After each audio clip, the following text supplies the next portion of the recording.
The thing that I would keep at the front of your mind when you come back to trading after a bank holiday, after a long weekend, after really any type of major news event, is that sometimes if we don't have any catalytic news events today, being the day after the bank holiday, we still could see sideways, choppy, slow markets. So it's important to be aware of that. What I'm saying is you don't want to come back from a bank holiday or come back from a slower period of trading time to then just saying, "Oh, markets are open, I got to find a trade." That's actually the opposite of the approach that you want to take, okay?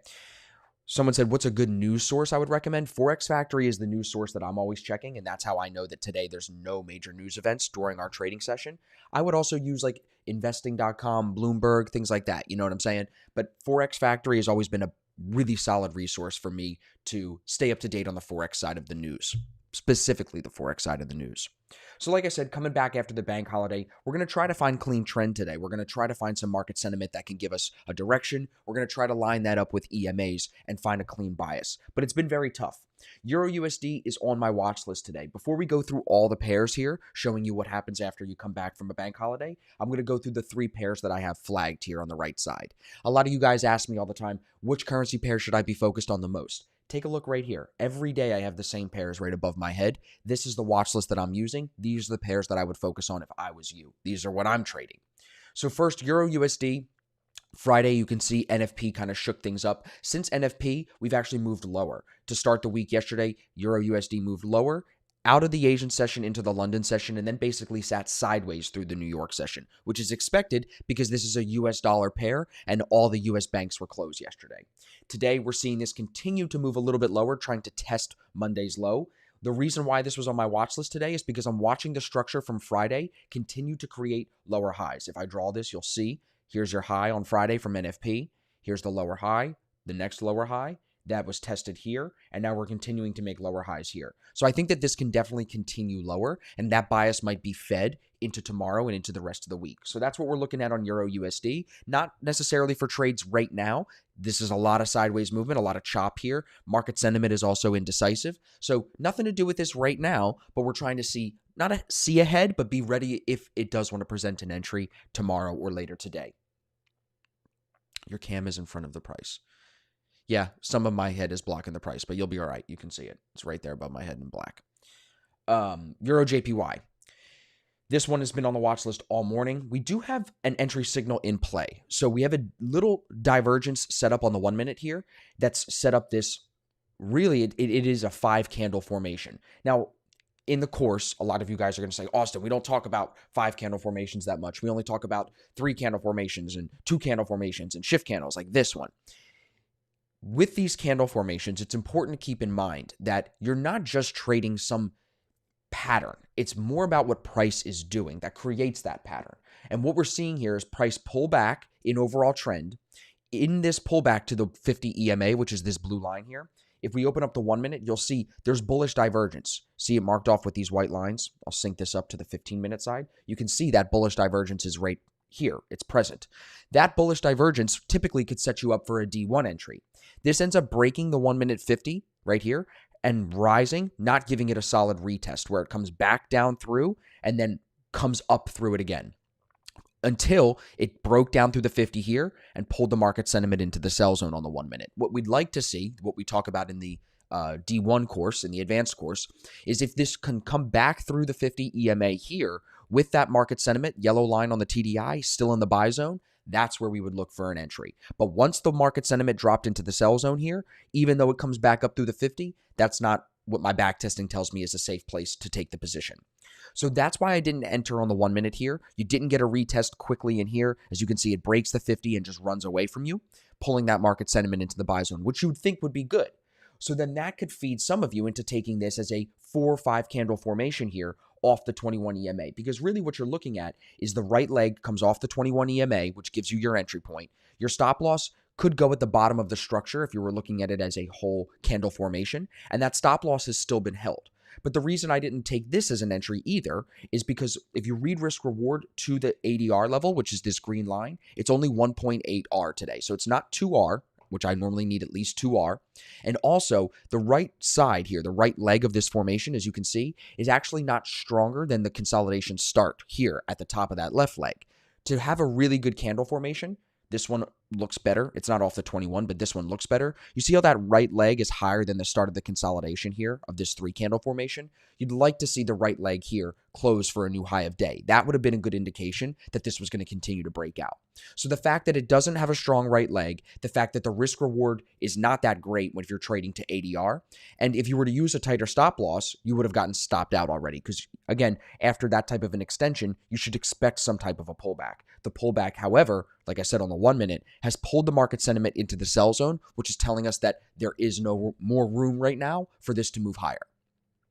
So I know a lot of you guys are trading Euro JPY. Let me know if there's any questions on that. Someone just said in the chat, what about the divergence on top? It's here. You can definitely draw it. If you blow this up, you'll see it. See how the RSI is falling? It's definitely there. It's just not overbought, so it doesn't concern me too much. Like, I still think this could come higher today. Even if this comes back to the 50 right now, I still think this could come higher today. I'm new here. What's risk reward for this strategy? At least 2 to 1. Okay.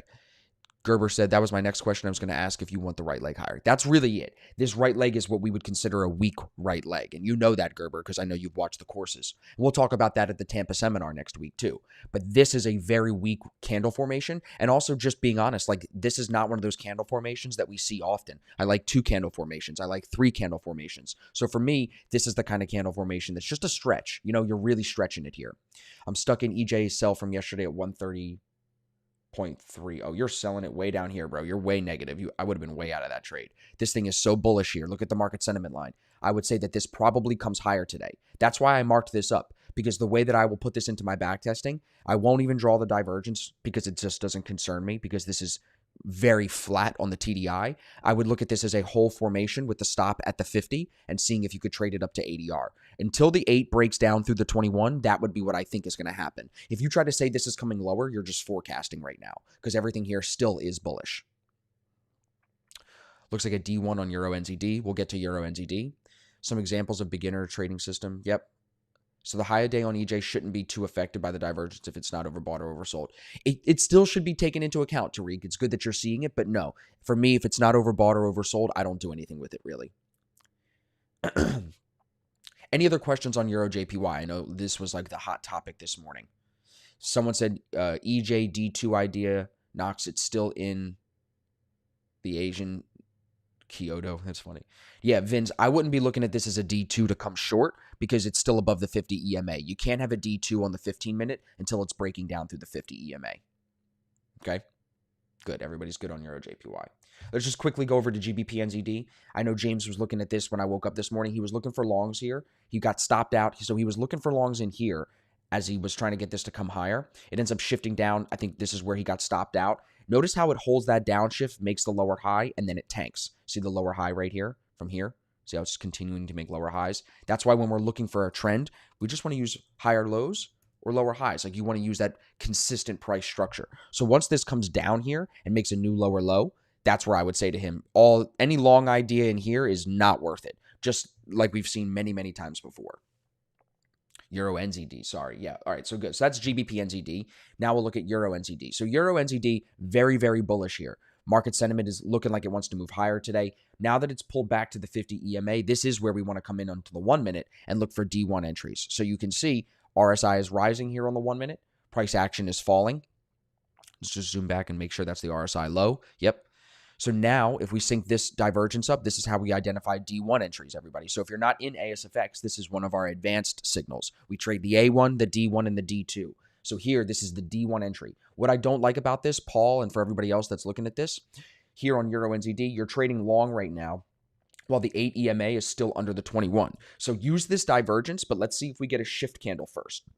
Shift up, you're going to find higher probability trades if you wait for that. Market sentiment here on the 1 minute is pulling into the buy zone, so that's why this looks good. That should continue to hold in the buy zone if this is going to rise. But don't jump the gun. If you end up getting long here, this could hold the downshift and still come lower. Wait for the 8 and 21 EMA to cross up, then we can use this 1 minute structure to find the best risk reward possible for this D1. Okay. Rushir EN at 3 to 4 my time. Is this a candle formation? So good question. If the RSI was through, this could be considered a good 3-candle formation because that right leg is coming off the 21.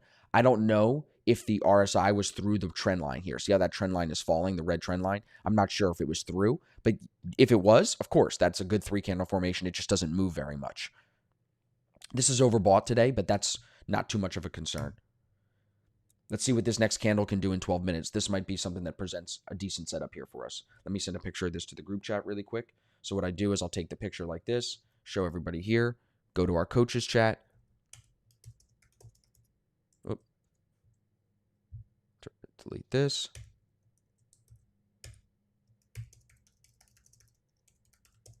I'm saying to them in the group chat, EN looking bullish, but I'd wait for the upshift. Good. Okay, so that's Euro NZD. Any other questions here? Sales on EJ, super bullish, why sell? Yeah, I don't know. I was long. It's because he hasn't taken the ASFX courses yet. EN 1 minute, L15 buy zone. Is that a good indicator for entry? It's not just that, Parth. A lot of you guys, listen, I'm giving you a lot of information today because I'm showing you how we trade live. A lot of you guys are new to me and to ASFX. You're not going to fully grasp what we're doing here unless you take the courses, because that'll teach you the nuances of the signal. It's not just the L50 getting into the zone. It's not just the EMAs crossing and shifting up. It all has to happen in a certain order at the roughly the same time. Okay. Tariq said, why did Chf Jpy not make the list? Let's go take a look. Chf Jpy is typically a pair that I'm not a fan of trading. As you can see, I have it marked up from yesterday's trade idea. It's been rising since then. Market sentiment looks really good today, so I can understand why it's on your list. It's just not a pair that I find very clean entries on often. But this definitely could be on the list, for sure. Someone said, what about NU? NU is not a pair that I trade. NZD USD is not a pair that I typically trade because it's slower for our systems. This is looks very bearish to me. Yeah, definitely looks bearish. Market sentiment isn't super clean, but it looks bearish. So if you needed a direction, that's the direction I'd give you. Keep in mind here, everybody, we've got 10 minutes on this Euro NZD candle. So if you're looking to buy Euro NZD, like I said, I would definitely wait until it shifts up here. It's in a downshift. The 8 is under the 21. Wait for the upshift. Then you can trade the shift candle. You could trade a pullback. But if you trade before that upshift and this comes lower, you're going to be forecasting rather than reacting. To react, it is in a downshift currently. Okay. What went wrong with EN? It's not that anything went wrong with it, bro. What I would say, so if you put on your Asian indicator properly, sometimes it gets fucked up depending on which pair you're looking at. But really, that's your Asian range because this is the 1 a.m. candle. So this was still in the Asian range, Austin. So if you were trading this 3-candle formation, Rushir and anybody else that was trading that, this 3-candle formation is traded in the Asian range. Your EMAs could be way better. You're trading counter trend to the 800 EMA on top. So not only is it in the Asian range, but you're trading counter trend. So let me put that on here. In the Asian range, counter trend to the 800 EMA. And it's also overbought today, which is a small knock. But there's 3 knocks against it, Austin, right there. Okay? And look at EN right now coming down in this candle. Like I said, watch the shift here. The 8 and 21 EMAs are important. Don't try to long it until it shifts up. And that's exactly what I said into the chat here. If you take a look right here. EN looking bullish, but I'd wait for the upshift.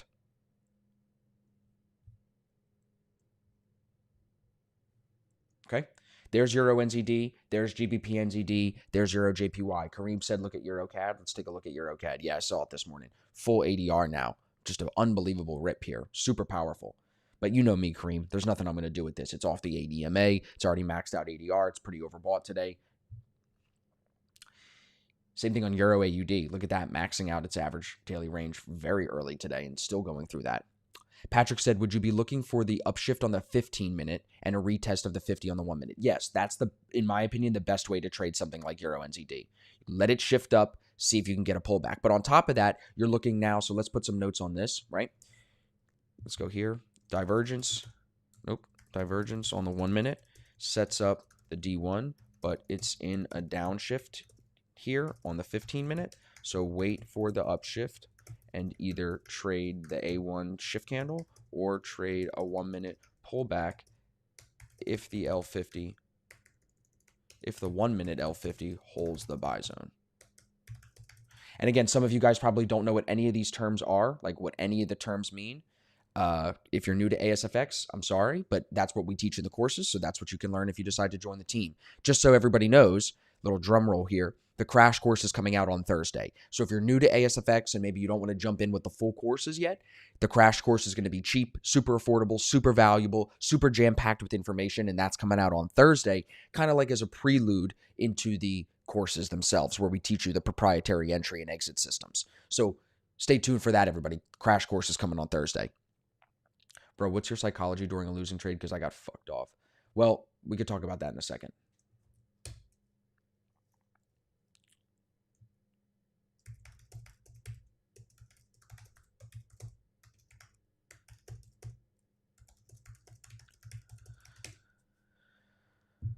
Mike, what's up, bro? Good morning. Up 1R on NZD CAD. What grade would you give it? Let's take a look. It's not even on my list.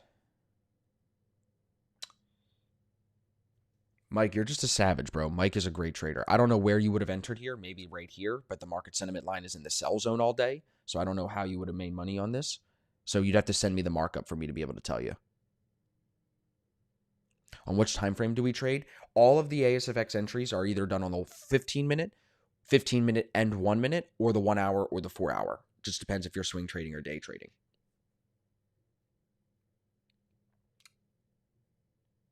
GU through ADR, GBP CHF through ADR, GJ through ADR. Look, it's still finding resistance to Fridays. Look at that nasty pin here overnight last night.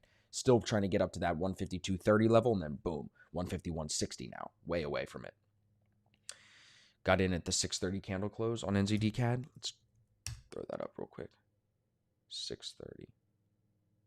Yeah, so you got in like right here. So that's, you know me, bro. I don't love to enter off the 8, but I would assume you probably put a 10 pip stop in, something like that. That's you, Mike. That's all your edge, bro. I'm glad that it's working well for you. Mike's a guy that has taken what we teach at ASFX and been able to run with it himself. EN is in the Asian range from that tool that we use. Yes. So you always have to check your Asian range, because like sometimes this indicator will paint one bar too early. The Asian range, look at the bottom of my screen. See, it's at 1 o'clock. That's where you want to measure to. Where does it close at 1 o'clock? Because what this is saying is this next bar here closes at 1:15. So that means at 1 o'clock when the Asian session ends, where is price? That's why this is still in the Asian range on Euro NZD.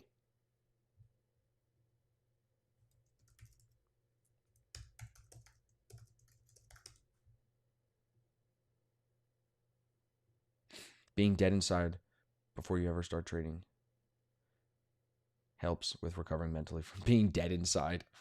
We're going to talk about the emotions and how to handle them in a little bit. I got something I want to read to you guys.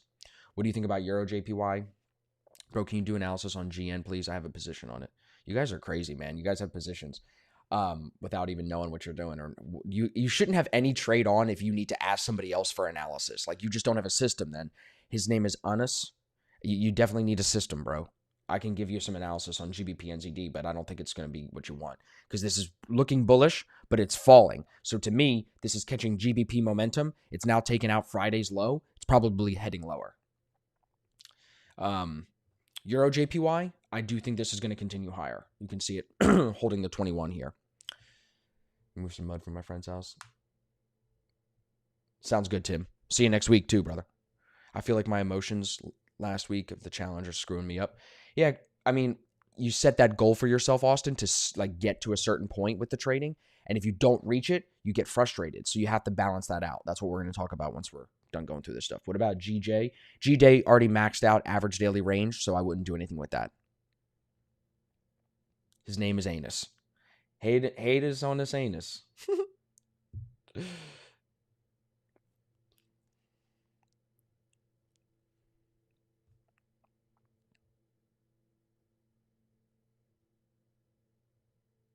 What's the prospect of NU for swing trading? I'm stuck in buys. Zpay, bro, you need fucking help. Somebody help this man. Tell him to take the courses. Anybody that comes in here asking